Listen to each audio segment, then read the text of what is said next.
Please make your way back to the concert hall for the continuation of our program. We're going to resume in just about 5 minutes. Thank you.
Our next speaker is the mayor of San Luis Obispo, California, a social, environmental, and gender justice leader committed to creating an equitable and sustainable world.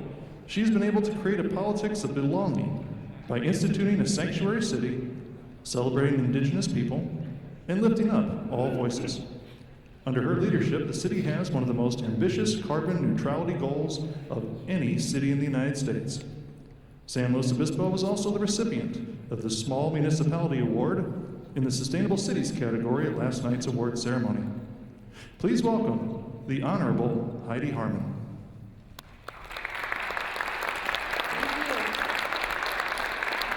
Thank you so much for having me here today, and thank you for the honor of the award.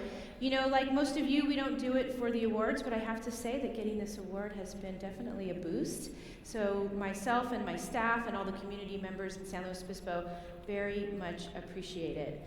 And I just want to start by honoring and acknowledging the multiple tribes on whose land we now stand. There are multiple indigenous tribes that are part of the Las Vegas community. I come from San Luis Obispo, and that is the land of the Northern Chumash peoples. And I think it's really important to note that and just bring into the space that reality, and also just acknowledge the stewardship that indigenous people have been doing of our lands for thousands of years. So thank you to indigenous communities. So I'm excited today to share a little bit about my own personal story, the story of the city of San Luis Obispo, and then in particular, what we are doing in terms of building decarbonization and the story of that in our town. So I first ran for office when I was in 4th grade. I ran for something called Sergeant of Arms. I am not sure what that is. I'm hoping that guns were not involved, but it was the 70s, and so who knows? It's quite possible. My dad had told me that if I wanted to run for office, the most important thing was having a motto, and the motto had to rhyme. And so, vote for Heidi because Heidi was mighty, was born, and I still use that motto today. San Luis Obispo, as was noted, is a small town. I'm a relatively small person, and I think being mighty is key when we're fighting the good fight out here. So get mighty is my motto, and I know all of you out here are getting mighty every day. Here's why I do what I do, and I'm sure that you have similar reasons. These are my main two. My daughter Zoe and my son Jack. My son Jack is still like this. He's 24 years old now, and my daughter's 26 years old. And I was a single mom, I was homeschooling them, I was a house cleaner, and all of these other things. I had no intention of getting politically involved. And I was having actually a pretty good time in life. And like so many women before me, sometimes all of a sudden in the middle of your life, some guy comes around and completely changes all of your plans. And for me, that was this guy. So, you know, I did not necessarily want to do this work. I was an artist, I was sort of a free spirit. I thought, okay, I'll focus on raising my kids, and then I'll move to Europe, and I'll have this great, amazing life. It'll be super fun. But gosh darn, that global warming, as we were calling it back then, it just really started to creep into my consciousness, and I really felt strongly that I had an obligation and also an opportunity, especially in my role as a mother. Everything I've done in my whole life, essentially, and up to and being a mayor, has really been an extension, for me, of my maternal relationship with my 2 kids, and therefore the future generations as a larger category. When I first got started, I had no idea what I was doing. I had no idea how all of this worked and what I, as one person, can do about it. But again, like so many of you, and this quote, I think, is often referenced, and for good reason. You know, like, we are the ones that we have been waiting for. So I just started to wing it, and on some level I've been winging it ever since, to great success, really. So I joined groups, I started groups, I tried to figure out how our local political system worked. Ultimately, I felt like I wasn't doing enough. So I started to do things that felt like a bigger commitment. And one of those things was I went out to Nacogdoches, Texas, in the eastern part of Texas, and joined a group of eco-anarchists that were living deep in the woods fighting the tar sands pipeline project. And short story, it probably wasn't a good fit for me. As I said before, as soon as I got there, I felt like the looks I was getting from these mostly younger folks with tattoos and eating food that they found in a dumpster, that sort of was the vibe. I'm pretty sure that they thought that my parents had sent me there to check on them. And so that ended up not being a good fit for me. So I returned back to San Luis Obispo, and we actually had the great opportunity of having a huge oil train project proposed in our community. And the great thing about this is that the policy that would have allowed this to take place happened in our community, but the impacts were going to be all across North America, especially on the West Coast, if it was approved in San Luis Obispo. So it was a great galvanizing opportunity to get people in all types of communities all throughout the West Coast to come together and fight this project. And despite all odds, we beat Phillips 66 and were able to keep that dangerous oil train from coming through our communities. So that was a great success. So yeah. This was one of the early marches that I did. This is another one of my mottos. This is my son, Jack, again, more grown up, and it just pains me. This was probably 6 years ago now to see him with not one, but two single-use plastic bottles, which we have since gone on to primarily ban in the city of San Luis Obispo. But I actually like that picture too, because it speaks to how quickly this is all evolving, how our understanding of the challenges that we face and our ability to address those are happening at a pretty quick pace. So I didn't know what else to do. What can one person do, right? This is always my question. And so this is what led me to decide to run for office. And so I ran for office in 2014 for state assembly against a gas station-owning, fossil fuel money-taking incumbent. I knew I couldn't win in this race, but I also knew that it was the best opportunity to invite the community to really start to grapple with energy and climate issues. And so by the end of that campaign, he was posing in front of giant solar fields talking about renewable energy. So from my perspective, that was a win, but it wasn't quite the win that we had when I ran for mayor and was able to win by 46 votes, again, against another 20-year incumbent, which any of you that know anything about politics know that that's pretty tricky to do. And that really speaks to all these seeds that had been planted over the last decade. We've really galvanized a very climate-forward community in San Luis Obispo. Because so much of this is really not about climate change, but it's really about connection and community building, as has been stated so eloquently already this morning. So to get on to some of the specifics of what we're doing at the City of San Luis Obispo, we have a lot of community collaboration in our process. We have several events associated with climate action and our climate action plan. We have several open houses that we do where we have a dialogue with our community, so it's not just electeds or staff deciding what needs to happen. It's really a collaborative process with our community, and I think probably because of that, we have a high degree of buy-in. We have a climate solutions series that we work on, so every few months or so we try and bring in someone. I'm sure there's some people in this audience today that would be great future speakers, kind of share with the community, get them excited about the new things that are happening in this space. One of the main things that we've done to be able to get us to our ambitious carbon goal is joining, in our case it's called Monterey Bay Community Power. I'm sure all of you are familiar with community choice energy or community choice aggregation. This is one of the main ways that cities are moving more swiftly towards these carbon neutrality goals. So after I won, you can imagine all the climate activists that I had been working with for over a decade at that point. It was a little confusing for all of us. Oh my gosh, what are we going to do now that we have sort of one of us in this type of position? Should we disband? What are we going to be upset about now? But instead of doing that, I gathered those people together to say, hey, you know, this is a huge opportunity. We need to keep this movement going. And so out of that was born the Slow Climate Coalition, which is really one of the major keys to our success in San Luis Obispo. It's why we can sort of punch above our smaller weight in our community and accomplish so many goals on climate change. We have a university in our community, so we have a lot of intellectual capital in San Luis Obispo, and so many people that truly care about the next generation. And so this group now has an official relationship with the city and is basically an advisory body to us as electeds and to the staff, and we work together to accomplish these goals. So here is our climate action plan, carbon neutral by 2035.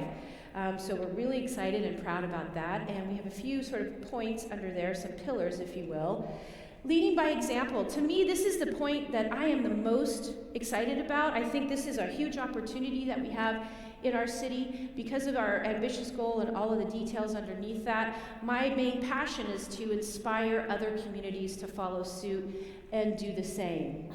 Of course, we're looking at clean energy systems, carbon-free electricity by 2020. That's happened now, and that is primarily due to that community choice aggregation program that we have recently joined. We just flipped the switch on that January 1st, so we're in our first month of community choice energy, which, as some of you may also know, one of the great benefits of a community choice energy program is that it takes that profit away from the investor-owned utility and allows the community to decide what to do with that. And that has a direct nexus with these concerns and questions about equity.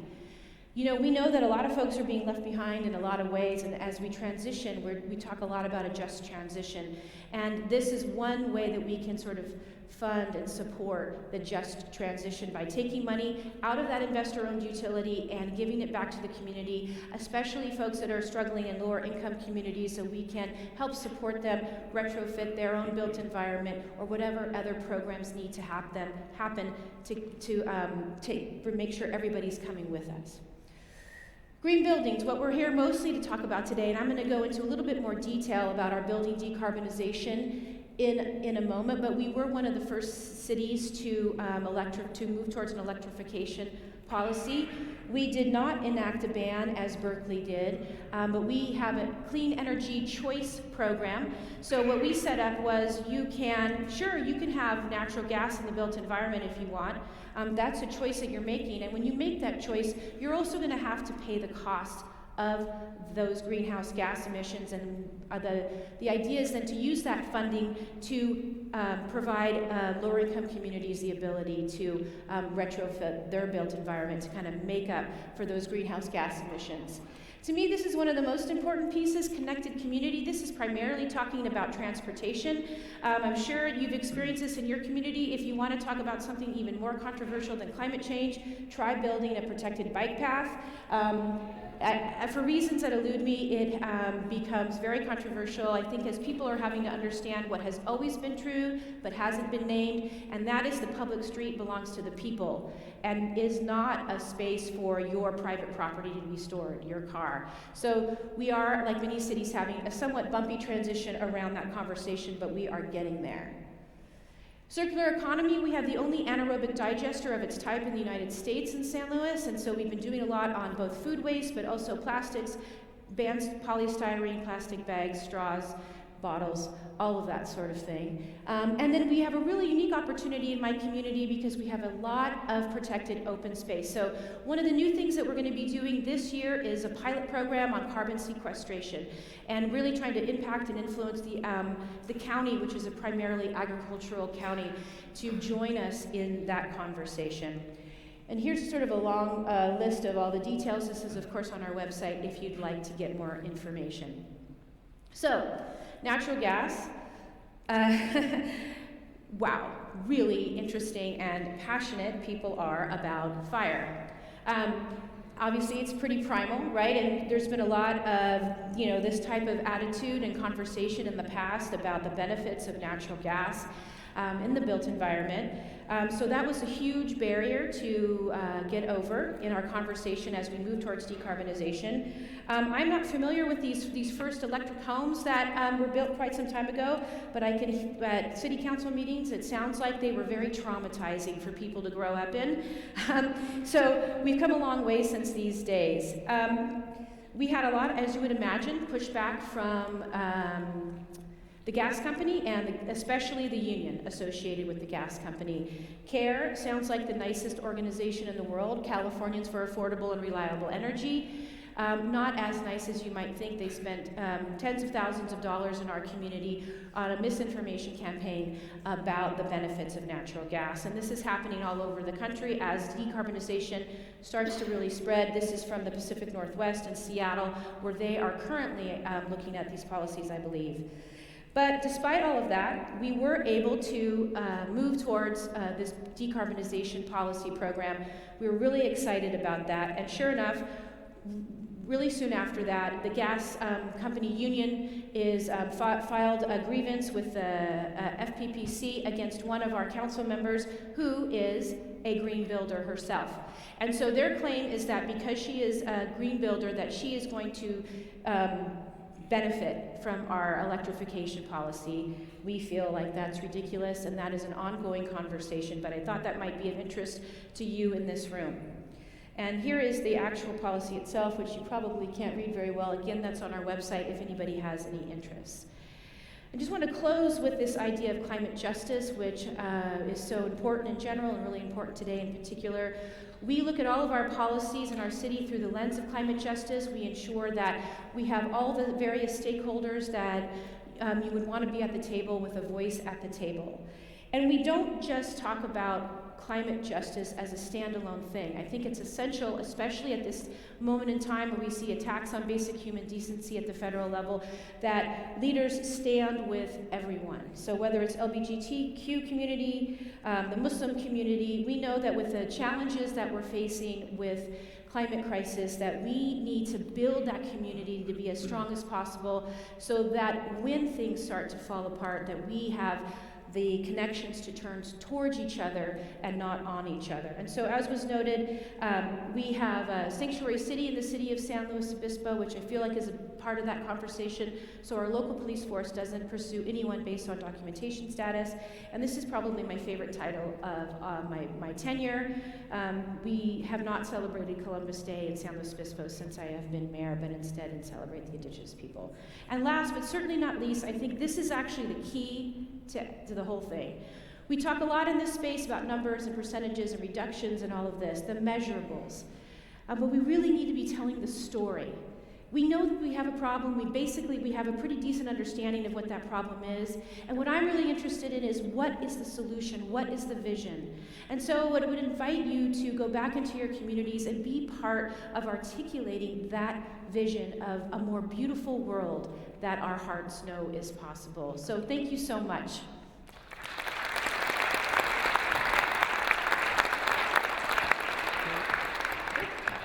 Okay.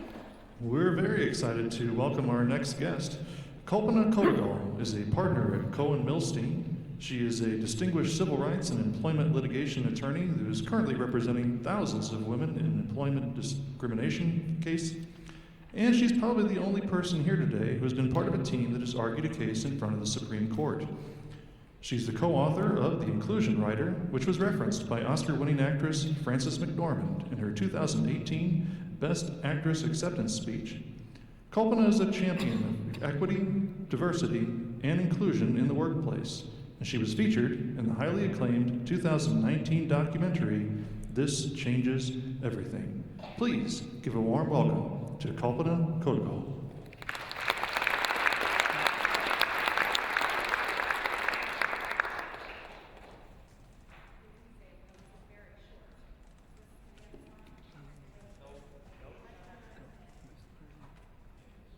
Try again. Excellent. I'm so glad to be here.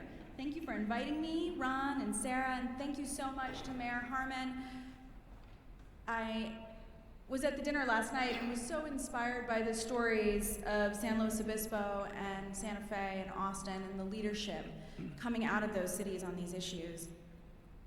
I'm really grateful to be here on this day, this Martin Luther King Jr. Day. But many of you are probably asking yourselves, what on earth is a civil rights lawyer doing here? What does her work have to do with the work of innovation and excellence in green building? There is an immediately apparent nexus that keeps getting brought up, and that all of you, I'm sure, have considered your work innovating, engineering, and building to give us a more sustainable future is essential to allowing humanity to adapt to climate change and to hopefully moderating its terrifying trajectory. It has been so well documented that those with the fewest resources, those who are the least able to adapt, are bearing the most grossly disproportionate share of the effects of climate change, both here in the United States and globally. Just last week, NPR reported on research linking housing discrimination with the physical temperature in neighborhoods across the United States. The findings are that neighborhoods with higher temperatures are also those that were subjected to discriminatory race-based housing practices nearly a century ago. That practice was known as redlining. And mortgage lenders used ratings and maps that were developed by the Homeowners Loan Corporation that identified neighborhoods that they considered risky or hazardous. I'll give you 3 guesses. Who lived in those neighborhoods then and who still lives in those neighborhoods now?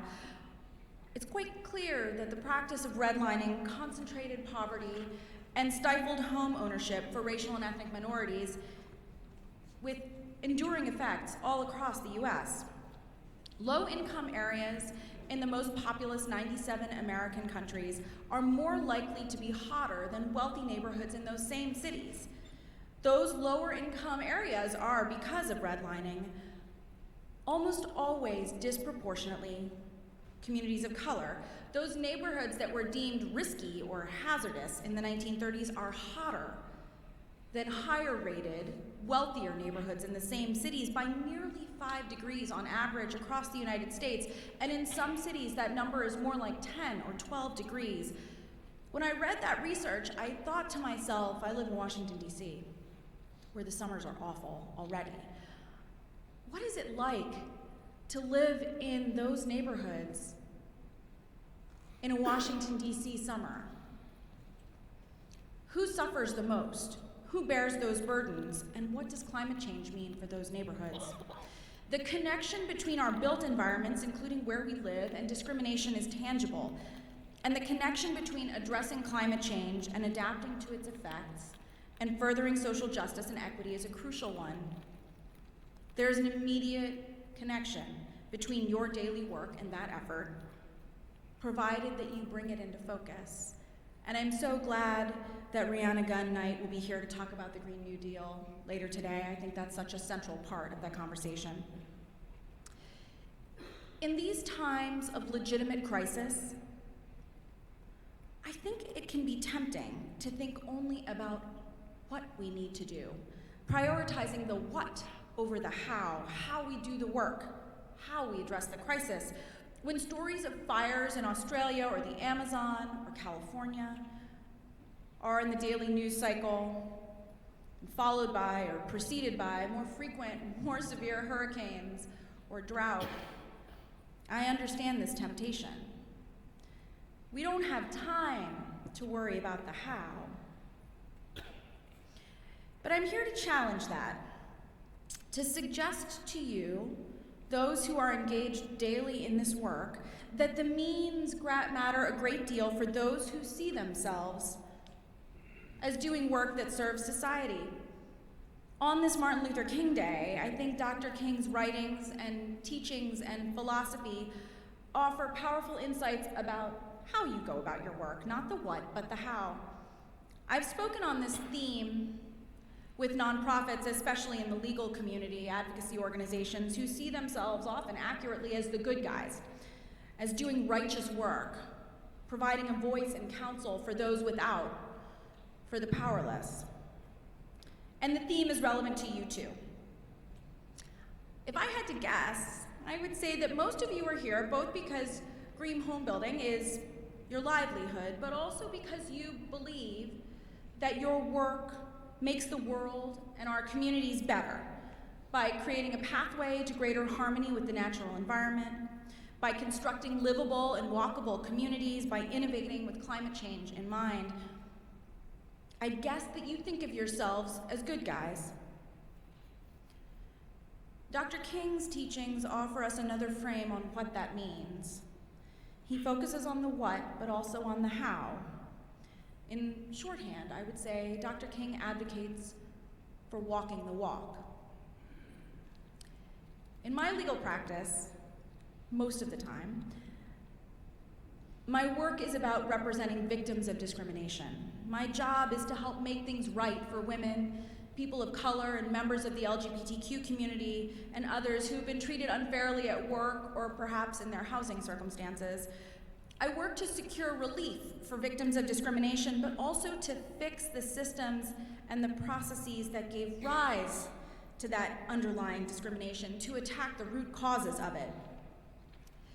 The overwhelming majority of my clients work at major corporations and ultimately decide to bring a lawsuit because the problem persists or because they just can't take it anymore. They're fired or underpaid, passed over for promotions, they face harassment, and then when they decide to come forward, they face stigma and scrutiny and so many other hardships. Those hardships really underscore for me how bad it must have been for them in their work to decide to come forward. My work on behalf of women who are employed at Sterling Jewelers, which is the parent company of Jared and Kay, and women employees at AT&T Mobility stores are examples of that kind of work where we allege that the pay setting practices discriminate against women or that attendance policies have a disproportionate effect on pregnant workers. But occasionally, more recently, in the wake of the resurgence of the Me Too movement and Black Lives Matter, I've been approached by women and people of color who work in progressive social justice-oriented organizations or for companies who are widely seen as leading the way with family-friendly practices or robust diversity and inclusion policies.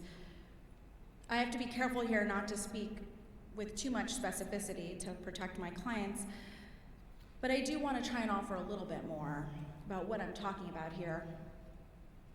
For example, what happens when organizers, activists, and lawyers at a well-known civil rights organization describe race and gender discrimination that's widespread, pervasive sexual harassment, at least some of which the leadership of the organization was aware of for years?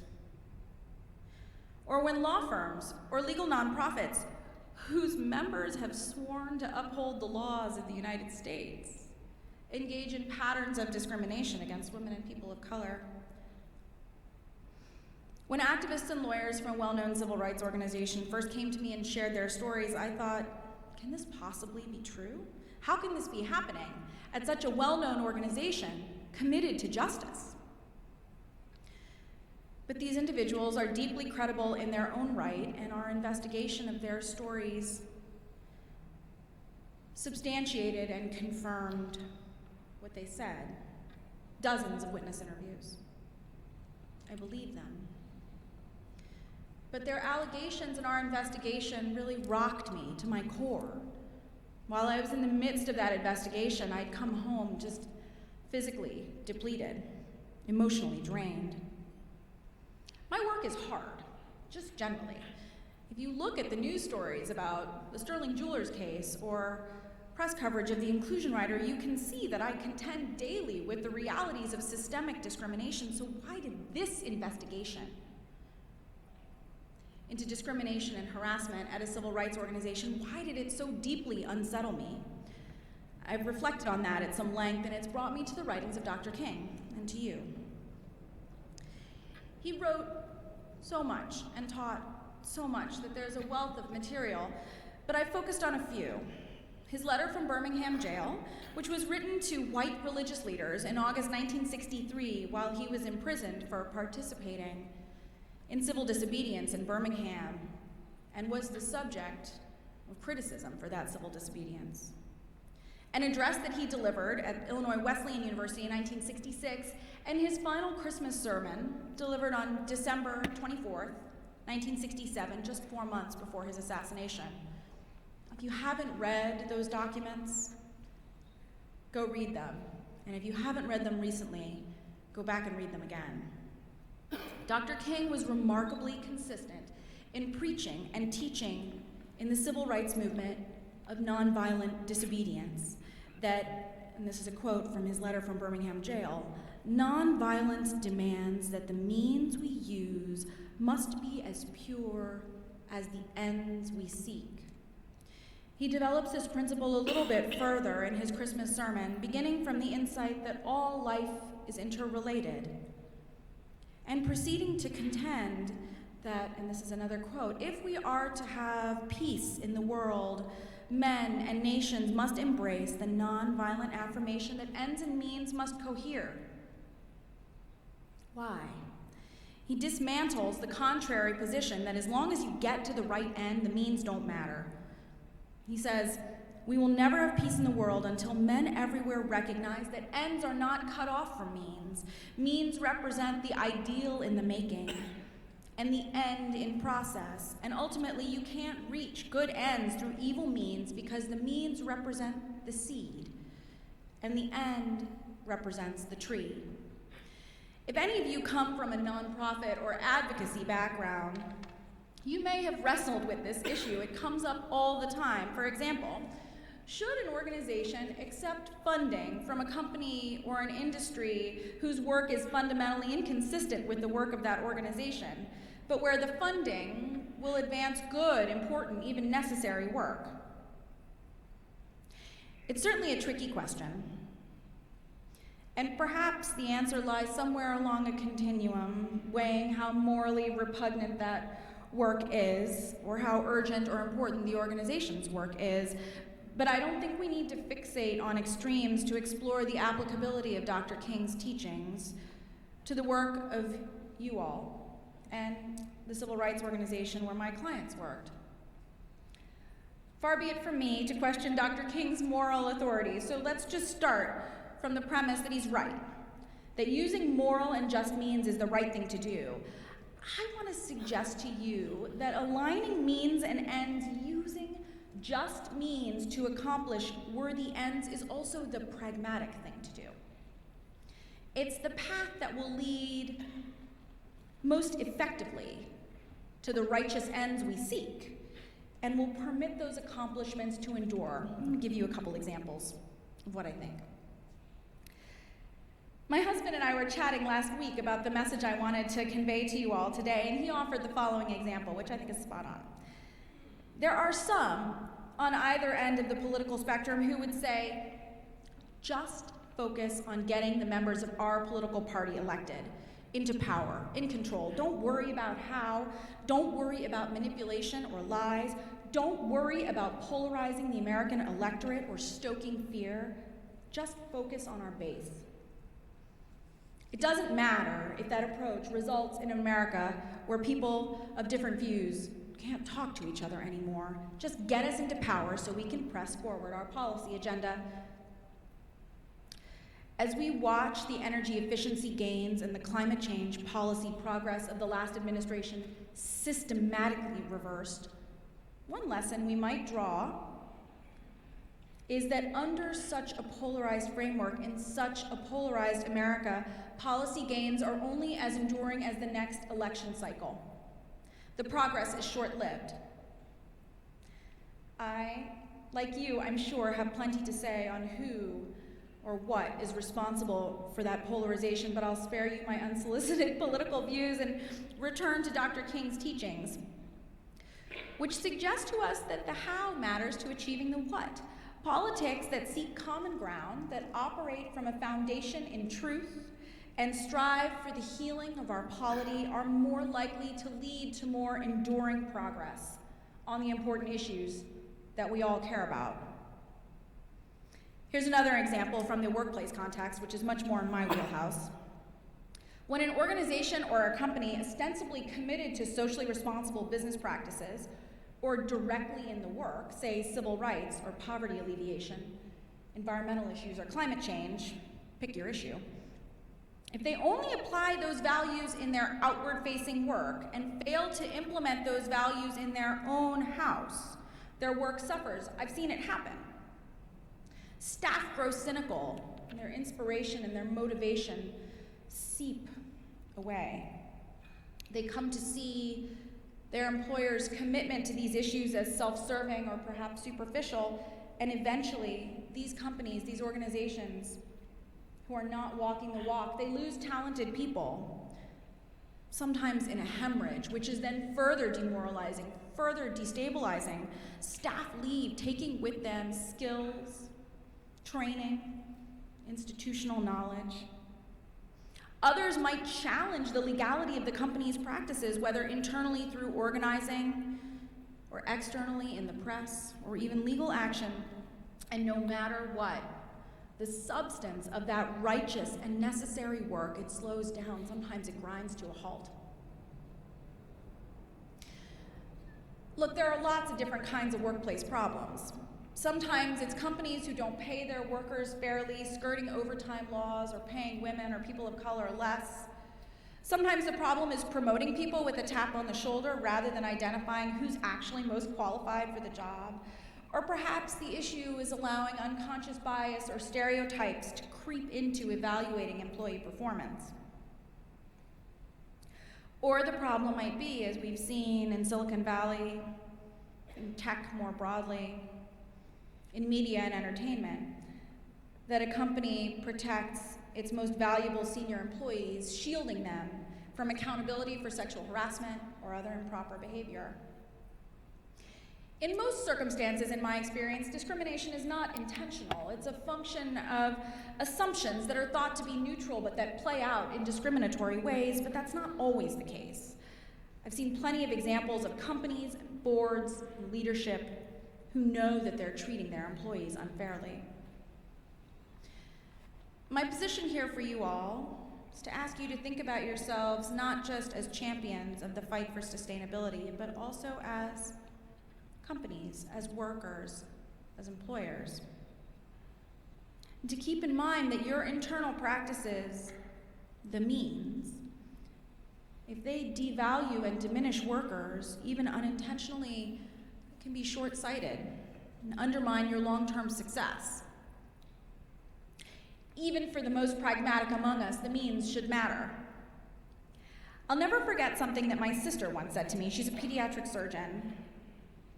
I was under the gun, facing a court-ordered deadline to file a brief, and I was really working to crystallize my argument, to put my client's best argument forward. What I'm about to say, she learned from a surgical mentor of hers, so neither she nor I can take any credit for it, except that I try to live it in my practice. That surgeon said to my sister, who repeated to me, "I am in a hurry, so I'm going very slowly." I offer it as a mantra to my staff when we're under deadline: get it right the first time, so we don't have to go back and do it again. The same principle, I think, applies in the longer term, too. So much better to do the work correctly, to use the correct means the first time, given the urgency of that work. Another way to say it might be, don't cut corners. Part of what I'm offering here is the business case for building diversity and implementing progressive workplace policies. As might be expected, my initial engagement with these issues came from a legal perspective. A few years ago, leaders from about 45 leading American companies, including a bunch of Fortune 100 companies, filed an amicus brief in the Supreme Court. The case was Fisher versus the University of Texas. An amicus brief is like a friend of the court brief, where interested parties tell the court their position on the issues in front of them, even if they are not directly in the case. Fisher versus University of Texas was the most recent major Supreme Court case to wrestle with the question of what role diversity should play in higher education admissions. And this Fisher brief from the business community documented the business and economic imperative, that's the language used, of maintaining the ability of colleges and universities to consider diversity in making admissions decisions as part of an individualized and holistic process. The signers to that brief describe hiring processes that simultaneously seek out the most qualified group of candidates and take into account how diversity strengthens the workplace. One study, so underlying that brief, and you can go find it. It's out there. Underlying that amicus brief is the robust and growing body of evidence that companies committed to diversity are more successful on the most conventional terms. One study from 2009 reports that the commitment to diversity is accompanied by increased sales, greater revenues, more customers, greater market share, and relative profits.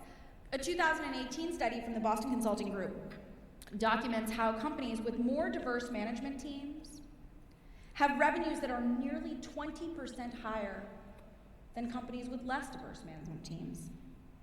And that value of workplace diversity extends into the C-suite. A 2015 study shows a statistically significant connection between companies with women and minorities in their upper ranks and financial performance. Look, workplaces with rich diversity among their employees are more resilient and they're more creative. They outperform organizations along the most conventional metrics that don't invest in diversity. True commitment to diversity fosters stronger connections with customers and clients and greater innovation. That connection between innovation, creativity, resilience, and workplace diversity is one with particular relevance to industries like yours that have to stay on the cutting edge in light of the urgency of the issues that you all tackle. All of this research supports the proposition that I consider increasingly obvious that as the face of America grows more diverse, so too must our workforce and the leadership of that workforce, and there's no doubt that nearly all industry has work to do. McKinsey publishes an annual survey on women in the workplace. In its most recent report, it documents how across American industry, women, particularly women of color, remain underrepresented in positions of leadership or authority. And that's not even to mention the deeply compelling stories of blue-collar and low-wage workers. Which brings me to a central point I want to leave you with, kind of a cautionary note, really. In recent months and years, the term diversity and inclusion, or diversity, equity, and inclusion have become buzzwords. They often describe superficial efforts to use in marketing strategies. And I want to tell you, as you reflect on your own practices, that it's not enough just to improve your hiring practices so that your workplaces look more diverse, although that's certainly a start. To truly walk the walk, to align your means and your ends, to develop companies that live their values internally and externally. Building diverse workplaces is certainly important, but you have to go one step farther. The value placed on that diversity, it has to transcend the superficial. Fair workplace practices must extend to creating a genuinely respectful workplace culture, fair and equal pay and evaluations and promotions, accommodations and leave for pregnancy, caregiving, disabilities. In other words, workplaces must truly value workers. Back to my clients from that civil rights organization I was talking about earlier, I now understand better why I was so rocked initially by hearing their stories, by what they'd been subjected to and the organization's response to their claims. It spoke of such cynicism, such a superficial commitment to the work. And consistent with my experience, I've watched that organization struggle to put its important work first, hamstrung by internal upheaval that flowed directly from its failure to apply its stated values internally. I was speaking with that organization's lawyer who said to me something like, We really want to resolve your clients' issues so that we can get back to doing the work that really matters. My response to her was that addressing systemic discrimination and harassment, rooting it out, making things right for my clients and other employees of that organization, that is the work that really matters. I want to leave you with one final observation from Dr. King, which was recorded in his handwritten notes from a speech that he delivered in 1960 to the Student Nonviolent Coordinating Committee. Those notes read, "Nonviolence is the relentless pursuit of truthful ends through moral means. Relentlessness is one of my favorite words. It speaks to grit and fight and stamina. You surely need all of those qualities to do the work you are engaged in. I know I need them in mine." Dr. King's insight here is a little meta, as I think the kids would say these days. Not only must you align your means with your ends, but you must do so in a way that is persistent, unflagging, and disciplined. Your commitment to green building practices, innovation, and excellence, it needs that relentlessness.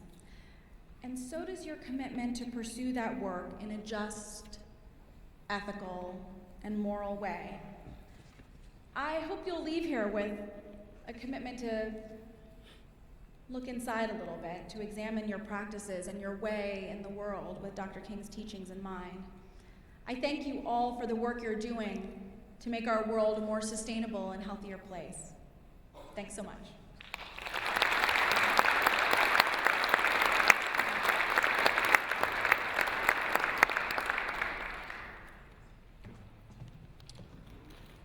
The buffet lunch is now available in the lobby. There is seating available both inside and outside of the building. We will resume today's program promptly at 1 p.m. Thank you.